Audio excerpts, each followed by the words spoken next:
ద్వితీయోపదేశకాండము 33వ అధ్యాయము. దైవజనుడైన మోషే మృతి పొందక మునుపు అతడు ఇశ్రాయేలును దీవించిన విధము ఇది. అతడిట్లనెను: యెహోవా సీనాయి నుండి వచ్చెను, సెయీరులో నుండి వారికి ఉదయించెను. ఆయన పారాను కొండ మీద ప్రకాశించెను. 1000 పరిశుద్ధ సమూహముల మధ్య నుండి ఆయన వచ్చెను. ఆయన కుడిపార్శ్వమున అగ్నిజ్వాలలు మెరయుచుండెను. ఆయన జనములను ప్రేమించును. ఆయన పరిశుద్ధులందరూ నీ వశమున నుందురు. వారు నీ పాదముల యొద్ద సాగిలపడుదురు. నీ ఉపదేశమును అంగీకరింతురు. మోషే మనకు ధర్మశాస్త్రమును విధించెను. అది యాకోబు సమాజ స్వాస్థ్యము. జనులలో ముఖ్యులను ఇశ్రాయేలు గోత్రులకును కూడగా అతడు యెరూషలేములో యెషూరూములో రాజు ఆయను. రూబేను బ్రతికి చావక ఉండగునగాక, అతని వారు లెక్కింపలేనంత మంది అగుదురు. యూదాను గూర్చి అతడిట్లనెను: యెహోవా యూదా మనవి విని అతని ప్రజల యొద్దకు అతని చేర్చును. యూదా బాహుబలము అతనికి చాలునట్లు చేసి అతని శత్రువులకు విరోధముగా నీవతనికి సహాయుడవై ఉందువు. లేవిని గూర్చి ఇట్లనెను: తుమ్మీము నీ ఊరీము నీ భక్తునికి కలవు. మస్సాలో నీవు అతనికి పరిశోధించితివి.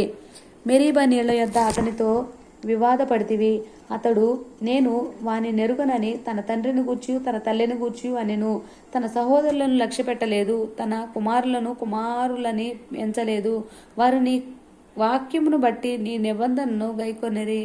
వారు యాకోబునకు నీ విధులను, ఇశ్రాయేలుకు నీ ధర్మశాస్త్రమును నేర్పుదును.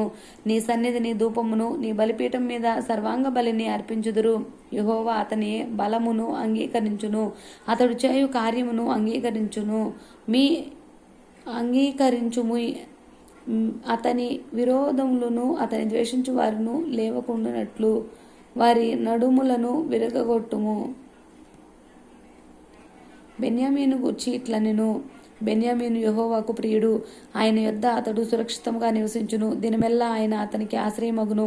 ఆయన భుజముల మీద అతడు నివసించును. యోసేపును గూర్చి ఇట్లనెను: ఆకాశ పరమ మూర్ఖముల వలన, మంచు వలన, క్రింద కృంగి ఉన్న అగాధ జలముల వలన, సూర్యుని వలన కలుగు ఫలముల్లోని శ్రేష్ఠ పదార్థముల వలన, చంద్రుడు పుట్టించు శ్రేష్ఠ పదార్థముల వలన, పురాతన పర్వతములను శ్రేష్ఠ పదార్థముల వలన, నిత్య పర్వతముల శ్రేష్ఠ పదార్థముల వలన సంపూర్ణముగా ఫలించును. భూమికి కలిగిన శ్రేష్ఠ పదార్థముల వలన యెహోవా అతనికి భూమికి దీవించును. పొదలో నుండి వాని కటాక్షము యోసేపు తల మీదకి వచ్చును. తన సహోదరులలో ప్రఖ్యాతి నొందిన వాని నడి ఎత్తి మీదకి అది వచ్చును. అతని వృషభమునకు మొదట పుట్టిన దానికి ఘనత కలదు. అతని కొమ్ములు గురుపోతు కొమ్ములు, వాటి వలన అతడు భూమి ఆకాశమంతముల వరకు జనములను త్రోసివేయును. ఎఫ్రాయిము యొక్క 10,000కును మనష్షే యొక్క 1,000ను అలాగున నుందురు. జబూలును గూర్చి ఇట్లనెను: జబూలును, నీవు బయలువేళు స్థలమందు సంతోషించుము. ఇస్సాకారు, నీ గుడారముల యందు సంతోషించుము. వారు జనములను కొండకు పిలిచిరి, అక్కడ నీతి బలులు నర్పింతురు. వారు సముద్రములన్న సమృద్ధిని, ఇసుకలో దాచబడిన రహస్య ద్రవ్యములను పీల్చుచుందురు. గాదును గూర్చిట్లనెను: గాదును విశాలపరచువాడు స్తుతింపబడును. అతడు ఆడు సింహము వలె పొంచియుండును. బాహువును నడినెత్తిని చీల్చివేయును. అతడు తన కొరకు మొదటి భాగము చూచుకొనును. అక్కడ నాయకుని భాగము కాపాడబడెను. అతడు జనములోని ముఖ్యులతో కూడా ఇట్లనెను: యెహోవా తీర్చిన న్యాయమును జరిపెను.